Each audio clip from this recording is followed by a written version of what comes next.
Today,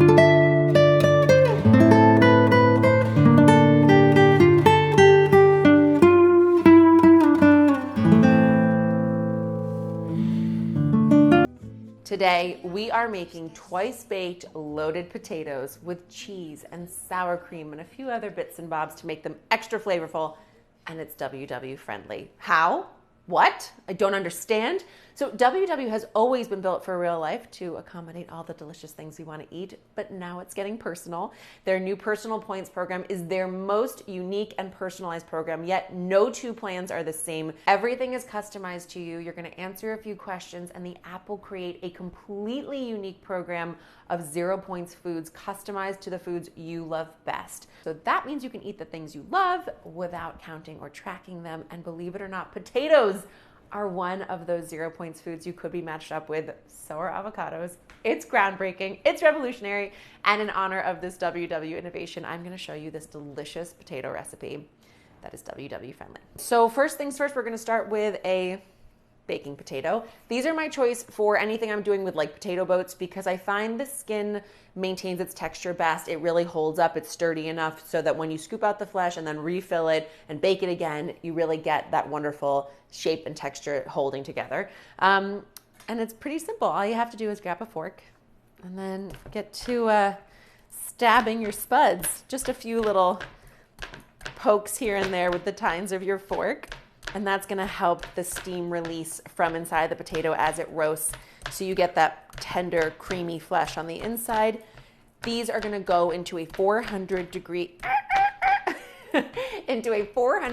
oven for about an hour, hour and 15 until the skin is even more richly golden brown than it is and nice and crisp. And not totally crisp, it's gonna crisp more when we go the second time. And the flesh is fork tender. You don't need to grease them or anything. Just tuck them into your 400 degree oven.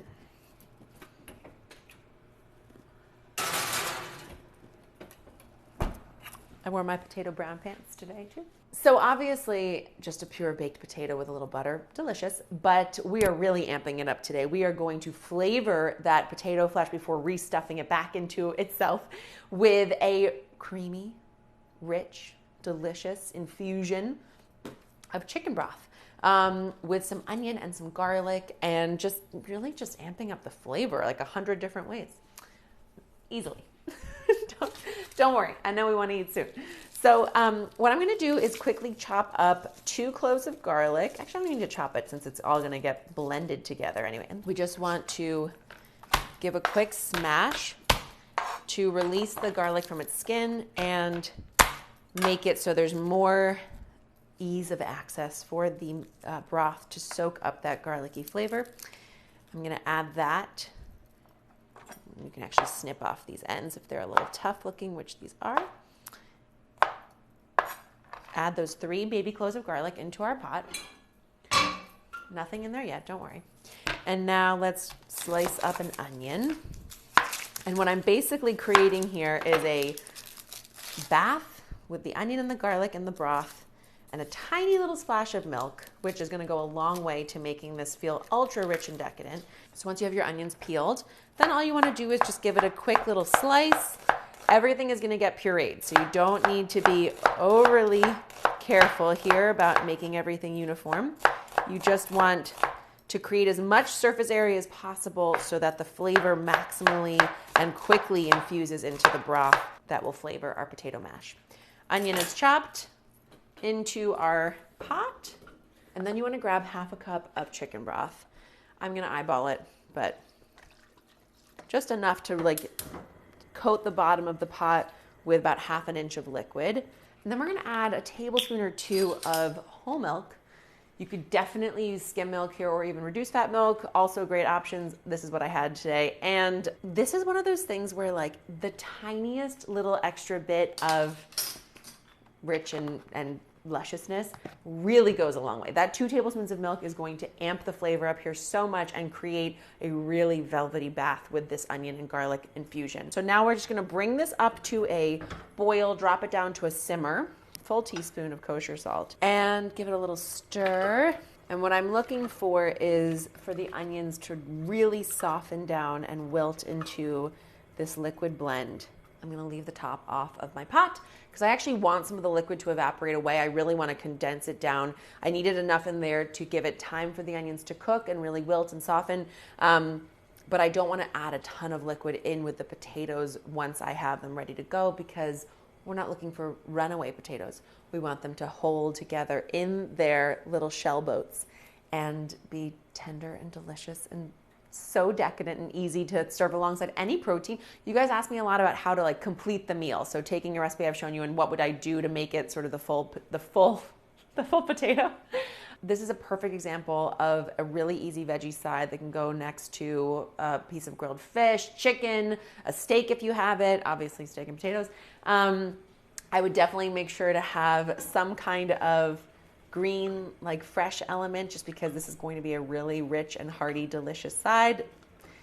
The protein obviously will add its own heft, so you want something light and fresh to go along, a beautiful salad or some roast broccoli or green beans, something like that. I am gonna drop it down to a medium heat, now medium low almost, and just keep it simmering along here.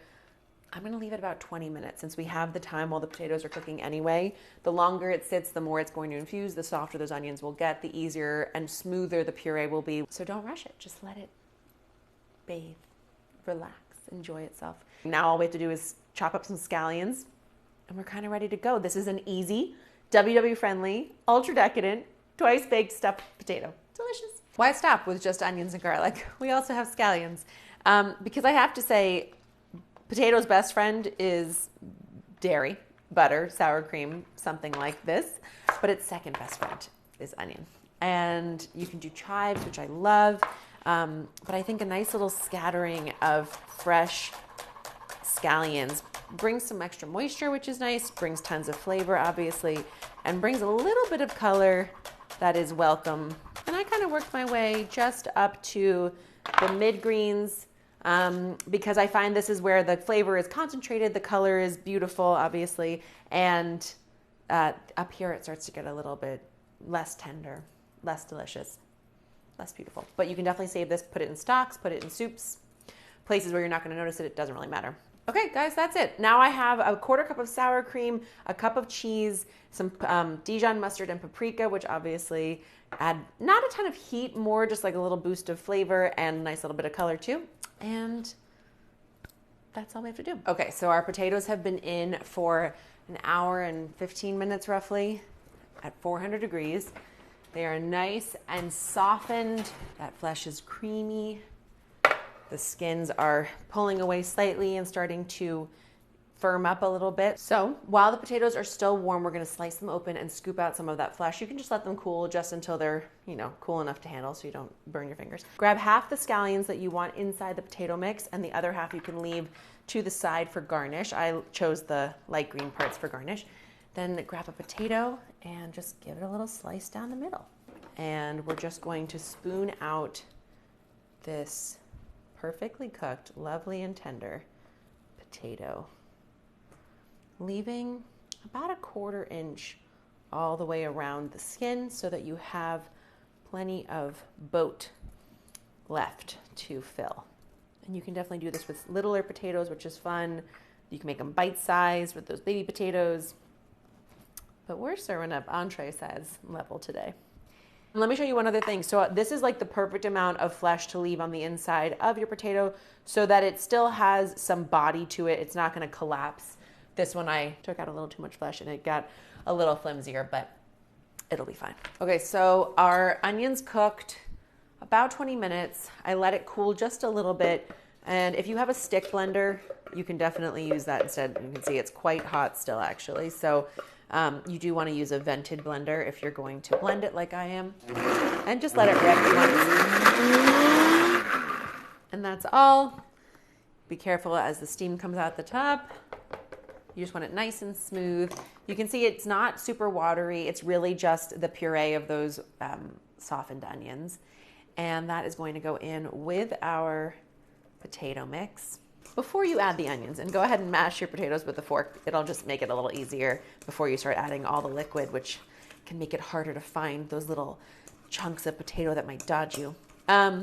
You can definitely do this with a hand mixer. Doing it with a hand mixer helps you combine everything really well and beat it together. But I find that sometimes, definitely when I make mashed potatoes with a hand mixer, it can make them a little gluey and it's easy to overdo it. So if you have the fortitude, do it with a fork or a potato masher. If you have that, you want to rice these potatoes, that's a great way to keep them really light and tender and fluffy. Lovely, smooth, luscious mix. We're gonna add in a teaspoon or two of Dijon mustard. That just builds in an incredibly tangy, savory flavor to balance out the richness and the creaminess of everything else going in. I like to add at least a quarter teaspoon, probably half a teaspoon of paprika because I like the color, I like the flavor. We have 1 cup of low-fat shredded cheddar here. I'm gonna add half into the mix and half I'll use to sprinkle on top. And then we have a quarter cup of low-fat sour cream, which again, minimal little additions like this go such a long way to make this meal feel ultra rich and flavorful. I mean, do we even need to stick this back in a potato? Can't we just eat it like this? I feel like this is a dip. This is a situation ready to go. And we're gonna taste it for salt before we stick it back in the potato shells.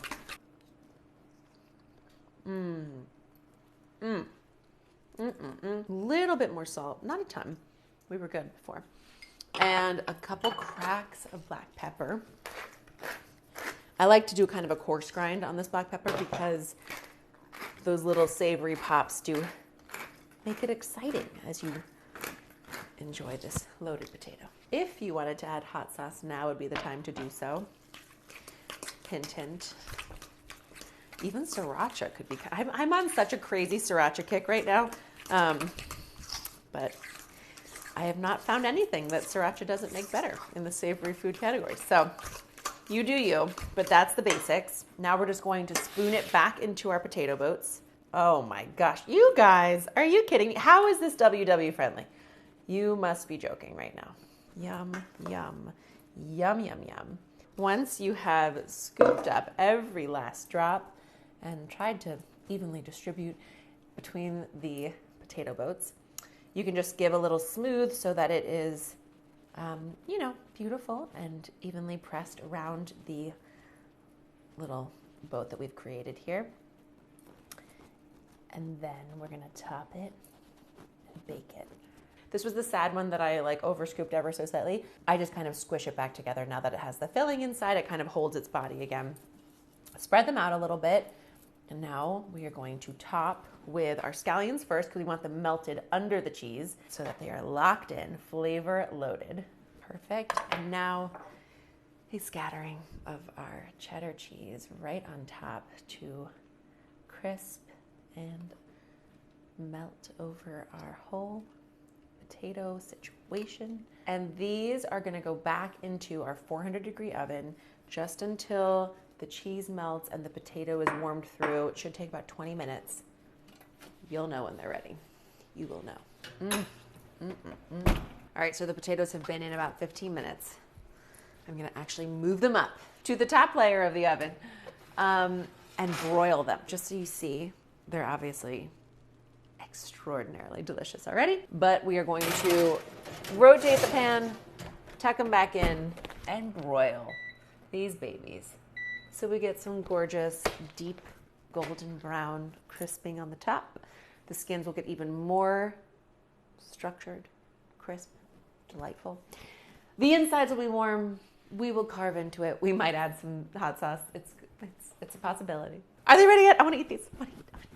Okay. Oh my gosh. Under the broiler, the scallions and the garlic are coming to life, guys. They are caramelizing. They are bubbling. Okay, that's all it takes. Like a minute or two under the broiler. Do not walk away during this time. Don't do your happy dance just yet, because if you do, you will come back to burned potatoes. Oh yes. Oh yes. Got that luscious crisping going on top. Oh, I should have saved fresh scallions to. I have one more bunch. And make it rain over your potatoes. You know, I'm supposed to tell you to let them cool. We're not gonna let them cool. We are gonna taste them right now. We're gonna pick our favorite. I want you. babe.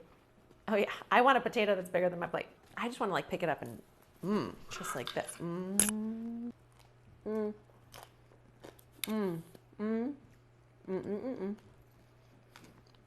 I wish you could taste. You're gonna taste. You're gonna make these. I know you are. I wish, however, that you with me right now were tasting the beautiful cheesy sour cream onion situation going on inside this potato.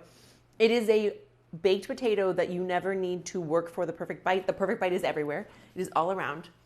Let me get my hot sauce just to show you how lovely and refined this can look when you eat it with a knife and a fork. You know, the beauty of including that broth with the onions and the garlic in the mix with the potatoes is it keeps the inside so moist and velvety and smooth, which is the perfect counterbalance to this very crisp, delicious skin. I'm declaring it here. It is officially potato season. And even though there's no wrong way to do potatoes, this feels like a very right one.